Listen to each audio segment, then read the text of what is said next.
Good morning, everybody. And I have two guests here. So I have Hilary Camino and I have Beth Furlong. Furlong. Is that how you say it, Beth? Did I get That's that how right? you say it. Yeah, That's how that's you say it. it. The Beth part was easy. So let's talk a little bit about who you are, and then we're going to talk a little bit about why you're on this morning and what you being on here has to do with the people that we serve and why it's important that they know about the work that you're doing together, not just doing, but doing together. So I'm going to start with Hilary because Hillary is the one that sort of said, "Hey, I have something I want you to notice." And she sent something in. So, Hillary, go ahead and tell us about you a little bit. Okay, thank you. I'm so happy to be here. My name's Hilary Camino. I'm a music therapist. Mhm. So, um, music therapists work with many different populations, but I work specifically with people in long-term care and in memory care. And so we've recently finished this beautiful short film documentary about music therapy. It's called Something Changed in the Room, and it highlights my work here in Jackson, Wyoming, working in a long-term care community. And we went out on a limb, and Beth, our wonderful Beth Furlong, sent this out to different places and was like, why not Teepa Snow, one of our idols, of this wonderful, amazing teacher. And you responded, which is so beautiful. So we are so excited to be here to talk about music therapy in this film and the impact that music can have specifically with people living with dementia. Yeah. So it all started with Hillary learning how to be a music therapist and then choosing to do music therapy in this location, which we're going to talk about in a second. But then them this partnership building to where they decided, you know what, we're going to make a film of this. This needs to go further and be more. And when we talk about changing culture of care, why look, there's a match because that's Mm, what we believe in is we know there's huge power in music. We know there's huge power in animals and animal work. We know there's a huge power in being out of doors and in the beauty of nature.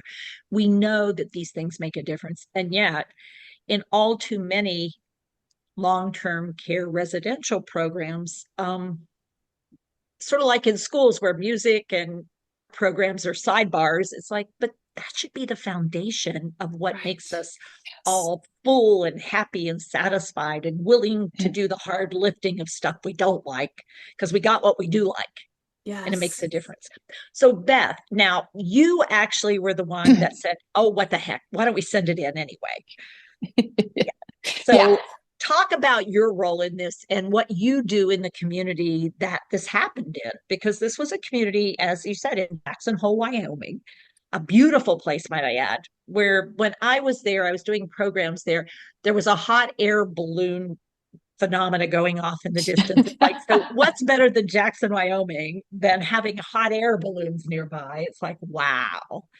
But then there Right. would be music, so that'd be even better. But I didn't have that. I just had the wind. Thank you, Teepa. What a joy to be with you in your community today. You truly are an idol. Many of our nurses and CNAs have been trained using your video. So this is really a pinch me moment for both of us. Yes, as you said, my role is actually quite small. This is all about Hilary, but I'm just here because Hilary and I started at around the same time, and we're both moms to little girls. So we had a lot in common.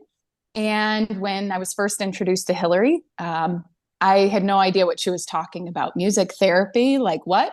I know what music is. I kind of know what therapy in the sense of maybe talking therapy or physical therapy. I didn't know what those two things were together. And so, um, where to even start? She started in 2016. We started together, and I'm a Oh, nurse. wow. And so I had the front row seat to witness the actual change in the room that happened when Hilary did music therapy. And not knowing what it was, I knew what my residents and how they felt and looked after these sessions. And it was incredible. We felt like our culture was actually really good before Hilary, right? We had Eden Alternative, we Yep. had you, we had all these wonderful things that we adopted. And then Hilary came along, and it's like she kind of upended everything, but in the best way possible. And she really became central and core, like you said, to the foundation of us. And then we built this brand new, beautiful building that we just moved in 2021, the building that finally matched our culture. So that really felt good. And Hilary got a music and arts center. That's how foundational her program is. People believed in it and donated specifically to create a Wow. place and a space, dedicated space for her and all the instruments and all the drums. And so, what a joy. Just what a joy. That's all I can say right now. Well, what's really amazing is how you take something that you put into practice and then you realize, well, if we're going to build a new place, this has to become part of the foundation of that place. And so, Hilary, how did you start coming into the environment that was a positive environment already? It wasn't like it was a desperate environment, it's a great environment. But you still noticed that there were people who were not so actively participating, as observing, as noticing, maybe not noticing, as being on the fringe, maybe not having the role of a central acting figure. And how did you move from that to where you guys are now? That's such a good question. Um, I love looking back because it's so beautiful to see how far we've come. And like you said, I walked into a community that had already sta established a really positive culture. And I don't think they would have let me in the door had that not already been established, because they were in a good place and they thought, let's make this even better. And let's invite more of the arts into our everyday programming. And so I started out as a contracted music therapist and was there, I think it was 3 days a week, and I would offer group sessions and some individual sessions. And we slowly saw the environment change in a way that was really connected. It's the beautiful thing about the arts and music specifically is that you can have a room of people together singing Yep, across the spectrum of needs, right? Where yep. otherwise, other things that you're doing together, that would be impossible. But we get to be together in music in a way that all of us across this spectrum of needs and these abilities get to be together and be there for each other and express themselves. And so it changed our culture in that way, whereas it felt more unified. And I began music therapy in itself. I had to do my own work to really educate and show people, advocate for what this profession is and what it can do. And luckily, this is such a supportive environment where I started getting collaboration right away. And so I started working with the social worker. I started working with occupational therapists Uh-huh. and and speech therapists, physical therapists in a Yep. co-treatment setting. And we Yep. see what they're doing added with what I'm doing really elevates the level of care that we're providing, right? And how Yeah, beautiful is that to yeah, work that's as so cool. a team? Yeah. Yeah.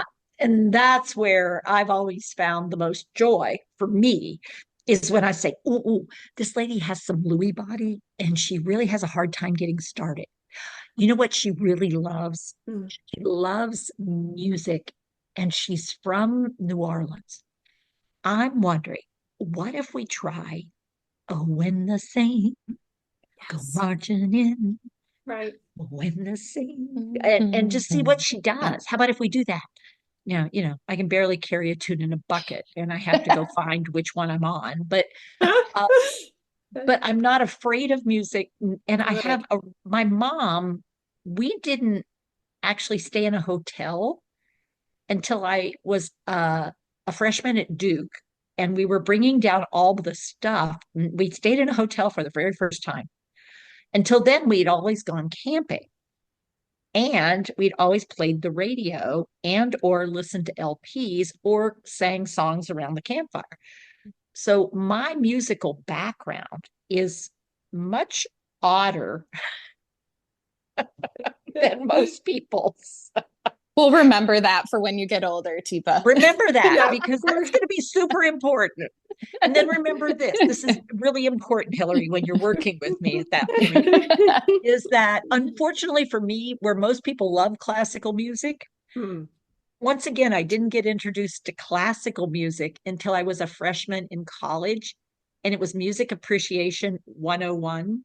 Yep. Back in the day, when you had to go to the music lab and sit in a small glassed in room for hour after hour trying to memorize composer, movement, piece.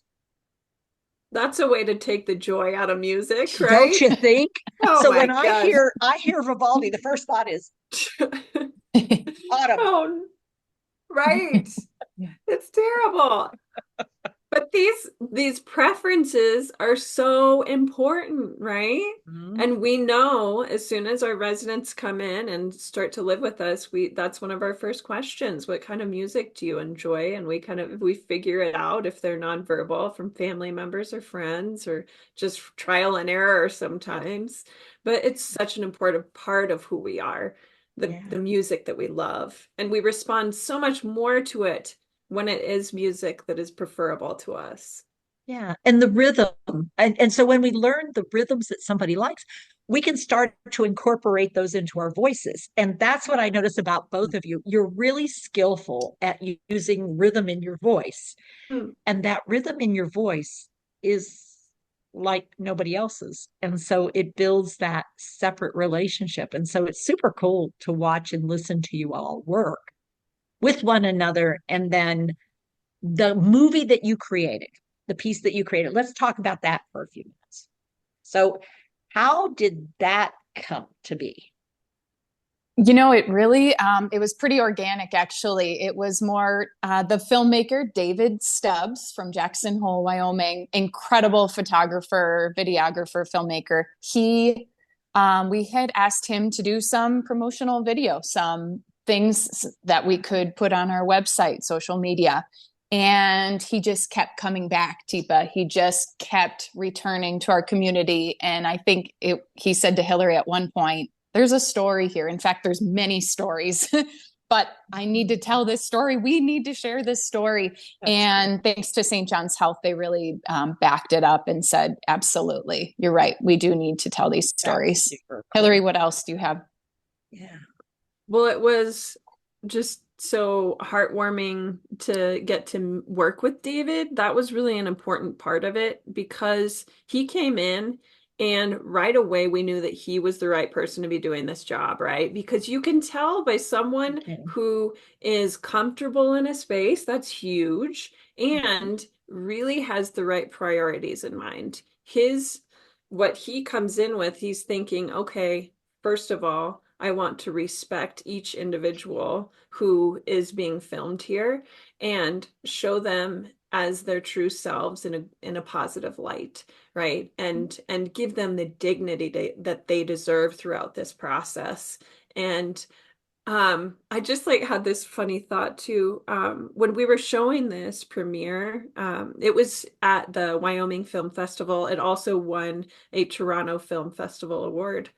So it's been seen and has been awarded, which is Yeah. beautiful. But I'm thinking of people who have seen it and get teary-eyed because they think this is a part of life that we don't get to see enough. We don't Mhm. get to see Yeah. people at this stage of life as the humans that they are and hear their story enough. And it's a crying shame, It because is. there's just such depth, deep well of stories and, Yeah. and I mean, and the humanity here. amazing part, is that it's not all the words that come out, it's the visual imagery and the aliveness that happens, where people are not so alive and then they become fully alive. And you get to see that. in some of the imagery that happens, in some of the story that happens. And I think that's so true to what can happen. And Right. it is so not happening in too many places, who are struggling to have enough aids, who are struggling to figure out. And, for them, this is so far from where they are, but this could become a goal and a way to do things, as a Yes. way of starting. I Absolutely. mean, this baby step phenomenon. We talk about the first step of the journey. How do you get started? I Hmm. mean, and I'm not a music therapist, I'm an occupational therapist, but I surely know enough music and I'm comfortable enough with it that I'm willing to take the risk of saying, oh, when the saints Yes. go Yeah. marching in, oh, when this, and to see if somebody will put their hands in mine and start to come with Right. me somewhere, Yeah. that's a sign that I've opened a window or a door that had been locked. Mm. Because saying, Yes. stand up, Mary, Mary, I need you to stand. I Yes. got Mary, come on, we're going down to activity. I know. I know. And we've said this before, but when we use music, it's like we're speaking their language, you know? And it's a way in. It's a way to connect with them too, and for them to feel heard and seen as a person. The way you talked about that, Teepa, like we're talking about this as a person, this person's from New Orleans. Let's try Yeah. this style of music. So they know that we see them as an Yeah. individual. And then, this woman who was not doing anything is now singing with me and dancing down the hallway. And everybody goes, Right. do you see what she doesn't have Yes. her walker? It's like, Yeah. she Look what doesn't she's need it. capable of. She doesn't Right. need her walker. She needs music to move to, not her walker. Right, right. We have Yes. we can be Yes. so creative in our treatments, can't we? And I love what you say. I'm not scared of music. Please don't be. We don't need to sing it perfectly, nor do we expect our clients to, you know? No, I It's mean, just but I've also had enjoying people say, music. your voice is sort of irritating at times. I am so sorry. I hear you. My mother would have said the same. I feel like I call Hilary an elder archaeologist because she's really uncovering Oh, the layers piece by piece, peel by peel, slowly, slowly over time. She gets to know them so intimately, Teepa, that at the end of their life, she has a whole repertoire, basically, either of songs that she's written with the resident or yep. songs they've written that she set to music.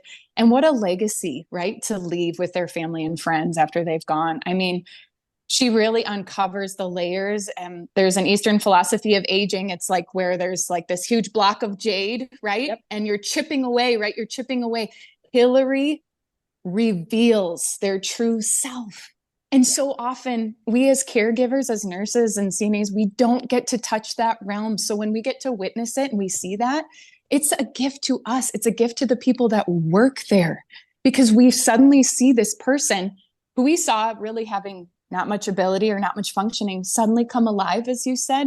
And that makes us better people because we want to give them such good care and respect and dignity when we see like, oh my goodness, look at what they can do. And then their families see, oh my gosh, my mom, I had no idea. It's my So mom again. Yeah. Hmm. yes. Yeah. Hmm. Yeah. And so that's the joyfulness and the story of sort of why we're doing this program this morning, because we want others to see what's possible. And Hilary and Beth, your determination to not keep this to yourself, but rather make this available is what we're all about, which is changing the whole culture of care, to one that, with permission, everything is possible. And the question is, how do you find permission? And it's like, sometimes it's with music. Hmm. Sometimes it's with words, but a lot of time it's knocking on the door or tapping at the window to see whether somebody notices and comes and opens it up for you. Um, and so that's what the beauty of what you've done is. So I want to say thank you to both of you, um, for the skill and the artistry, but also for the determination and the desire to make this available to more human beings, out there to see what's possible. Any final words from either one of you? I just want to add to what Beth was saying too. She's so sweet and she talks about me. And that I so appreciate that. And there are so many other music therapists out here, out in throughout the nation who can provide these services. And that is what I want to see with this film, is that we are developing and changing this culture, right? Where music is a part of our culture. It's not just, oh, wouldn't that be nice? It is embedded One in day a what we month, do. we'll have the Yeah, music, we'll have the right. entertainers in. It's like Yeah. entertainers are fine, Yeah. but what we really need is someone who knows how to unlock windows and doors. Yes, That's yes, right. exactly. Entertainers don't know the residents, right? They don't know their history. Like Hilary is a skilled clinician. She's a clinician first and then a music therapist, right? So she gets to know their history and goes through that medical model of all the things a doctor would do. So administrators of senior living communities hear us, hire a music therapist. You will Yep. never regret it, ever. Yep. So, why did we come on this morning? Not just for assisted livings, families, home care, residential programs that are so unused to maybe the idea of the arts being part of your team. We believe it makes a difference. And so, thank you too for all you've done to change things and to share that out. And for those of you out there who are going, music therapy, well, check out the links, check out the film, and check out the resources around you. And if you run into trouble, let us know. We'll see what we can do to help you out. Till next time, take care with your care and take care of yourself. Bye, everybody. Bye. Thank Bye. you. Thanks.